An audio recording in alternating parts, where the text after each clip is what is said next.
Video po, magluluto po ako ng ulam namin para hindi po mapagod ang mga nanay namin. At anong luto po yan? Hindi ko po alam eh. Adobo po pala.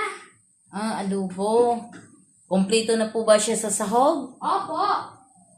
Yummy? Siyempre po, yummy. Ayan nga po pala mga guys. For today's video po nga po pala mga guys. Ayan po, nagluluto nga po pala yung anak ko siya ng adobo. Ayan po.